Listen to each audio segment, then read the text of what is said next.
జగిత్యాల నియోజకవర్గంలోని నర్సింగాపూర్ వందేర్పల్లి గ్రామాల రైతులు నాయకులు నర్సింగాపూర్ గ్రామంలో గ్రామ పంచాయతీ కార్యాలయం సమీపంలో శాఖలీలమ్మ విగ్రహం వద్ద తెలంగాణ రాష్ట్ర ప్రభుత్వం 2 లక్షల రూపాయల రుణమాఫీ అమల్లో తెలంగాణ రాష్ట్ర ప్రభుత్వం మొదటి విడత 1 లక్ష రూపాయల రుణమాఫీ చేయడంతో రైతులు నాయకులు తెలంగాణ రాష్ట్ర ప్రభుత్వానికి ముఖ్యమంత్రికి ధన్యవాదాలు తెలిపారు. ఈ కార్యక్రమంలో రైతులతో పాటు ఎమ్మెల్సీ జీవన్ రెడ్డి పాల్గొని హర్షం వ్యక్తం చేశారు. అనంతరం ఎమ్మెల్సీ జీవన్ రెడ్డి మీడియాతో మాట్లాడారు.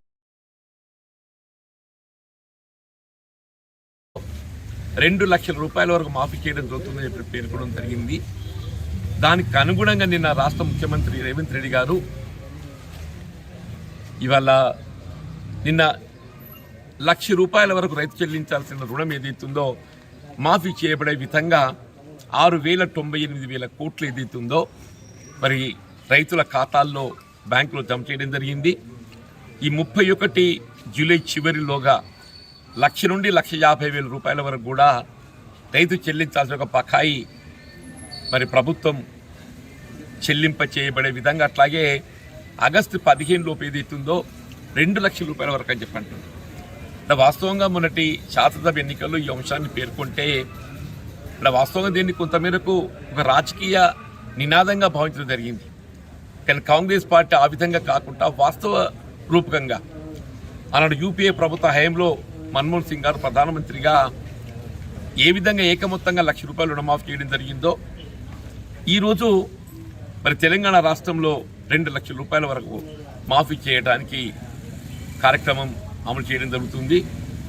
ఇదే గత ప్రభుత్వం ఏదైతుందో మనకు తెలియంది కాదు. అన్నాడు కేవలం 1 లక్ష రూపాయల వరకు రుణమాఫీ చేయడం జరుగుతుందని చెప్పని పేర్కొన్న ప్రభుత్వం కనీసం 1 లక్ష రూపాయల వరకు కూడా మాఫీ చేయలేకపోయింది. 2018-23 మధ్యకాలంలో 16,000 కోట్లు అవసరం పడితే కేవలం 9,000 కోట్లు విడుదల చేసి ఇంకా 7,000 కోట్లు చెల్లించాల్సిన ఒక రైతు రుణమాఫీ చెల్లించలేకపోవడంతో ఈరోజు మరి ఆనాడు 1 లక్ష రూపాయలు రుణమాఫీ పొందవలసిన రైతాంగం నిరాశ గురి కావడం జరిగింది. కానీ వాళ్ళ ఆ విధంగా నిరాశ లేకుండా ఈ కార్యక్రమం అమలు చేయడం జరుగుతుంది అంటున్నారు. ఇలా రుణమాఫీకే పరిమితం కాకుండా వాస్తవంగా ఆనాడు భారతదేశ చరిత్రలోనే ఉచిత విద్యుత్ కార్యక్రమాన్ని ఆరంభింపజేసింది కాంగ్రెస్ పార్టీ అని చెప్పారు తప్పదంటున్నాడు. దానికి అంకురార్పణ చేయడం జరిగిందని చెప్పంటున్నాడు. అప్పుడు ఈ గ్రామంలో ప్రకాశ్రావు గారు సర్పంచ్ గుర్తుందని చెప్పంటున్నాడు. అక్కడ దరూరులో శ్రీనివాసరావు గారు సర్పంచ్ ఉందని చెప్పంటున్నాడు. అలాగే అందరూ కూడా ఏదైతే ఉందో అండగా నిలిచి మరి తోడు నిలిచినందుకు నరసింగాపూర్ గ్రామానికి కలిసి సౌకర్యాల కల్పన, గ్రామానికి కలిసి రోడ్డు సౌకర్యాలు మీకు తెలియదు కాదే చెప్పంటున్నా. నాకు ఆర్ఎన్బి మంత్రిగా వచ్చిన అవకాశాన్ని వినియోగింపజేయబడే విధంగా నరసింగాపూర్ గ్రామానికి ఇరువైపులా మరి మనం రోడ్డు నిర్మాణాలు చేసుకోవడం, బైపాస్ రోడ్డు నిర్మాణం చేసుకోవటం, ఇటు వంజరపల్లికే కానీ వంజరపల్లికి గుల్లపల్లికి విద్యుత్తుకే కానీ అటేదైతుందో కాకతీయ కెనాల్కు సంబంధించే కానీ ఈ రోడ్లన్నీ కూడా మనం అప్పుడు ఏర్పాటు చేసుకోమని చెప్పంటున్నాం. దాంతోపాటు ఈ మధ్యకాలంలో మనకు ఎల్లమ్మ కాడికి ఇది బతుకమ్మల అంపే కాడికి ఏదైతున్నదో అటు శ్మశాన వాటికే కానీ విద్యుత్ లైన్ కావాలని చెప్పని రైతాంగం కోరినప్పుడు ఆ విద్యుత్ లైన్ కూడా మనం ఏర్పాటు చేసుకొని వాళ్ళు ఏ విధమైనటువంటి ఇబ్బందులు లేకుండా ఏర్పాటు చేసుకోమని చెప్పి అంటున్నాం. ఇలా గ్రామస్తులు అందరూ కూడా మేము గ్రామైక్య సంఘం నిర్మాణం చేసుకుంటాం. మా విఎస్ఎస్కి ఏదైతుందో మాకు 10 గుంటల స్థలం ఉన్నది, ఆ స్థలంలో మేము సంఘ భవనం నిర్మాణం చేసుకుంటామని చెప్పిన గ్రామస్తులు కోరడంతో దాన్ని కూడా 10 లక్షల రూపాయలు మరి నేను నిధులు కేటాయింపు చేయడం జరిగింది. ఈ గ్రామస్తులందరితో కూడా అది వెంటనే ఆ నిర్మాణాన్ని ఆరంభించి మరి గ్రామానికి కావాల్సినటువంటి సౌకర్యం ఏర్పాటు చేసుకోవాలంటున్నా. ముఖ్యంగా దళితులకు సంబంధించి అది ఏ వర్గమే కానీ, దళితుల మాల కానీ మాదిగ కానీ ఏ వర్గమే కానీ వాళ్ళు కూడా సంఘ భవనాల కొరకు ఏదైతుందో తలోక 5 లక్షల రూపాయలు మరి ప్రతిపాదించి మంజూరు చేయడం జరిగింది. అట్లాగే డ్రైనేజ్ వ్యవస్థ కూడా ఏదైతుందో దాన్ని కూడా తీర్చిదిద్దబడే విధంగా నిర్మాణం చేయడం జరిగింది. ఏదైనా నాకు ఆనాటి నుండి ఈనాటి వరకు నరసింగాపూర్ అండగా నిలబడుతుంది. నేను మీకు కూడా అందరికీ హృదయపూర్వక ధన్యవాదాలు చెప్తూ సెలవు తీసుకుంటున్నా.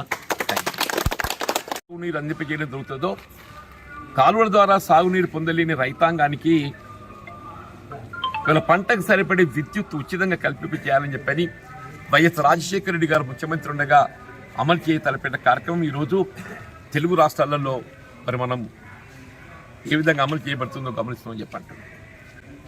అంతేకాకుండా రైతాంగానికి పంట గిట్టుబాటు ధర కల్పింపచేయటం, ఒకప్పుడు ఏదైతుందో 6 కాలం కష్టపడి పండించిన పంట అమ్ముకోవడానికి మనం ఎంత ఇబ్బందులు పడే పరిస్థితి ఉంటుందో మనకు తెలియదు కాదు.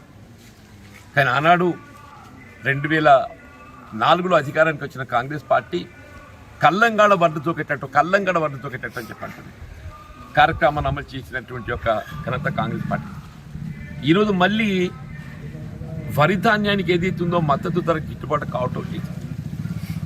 దానికి అదనంగా ఏదైతుందో రైతు కొంత ప్రోత్సాహం కల్పించేయాలనే ఒక భావన సంకల్పంతో మనం ఒక రైతుతో పాటుగా వినియోగదారుని కూడా ధాన్యం వినియోగించబడాలి. ఈరోజు రాష్ట్ర ప్రభుత్వం పౌర సరఫరా శాఖతోని పంపిణీ చేయబడుతున్న బియ్యం ఏదైతుందో అవి వినియోగానికి అనుగుణంగా లేక మరి ఏ విధంగా పక్కదారి పడుతుంది.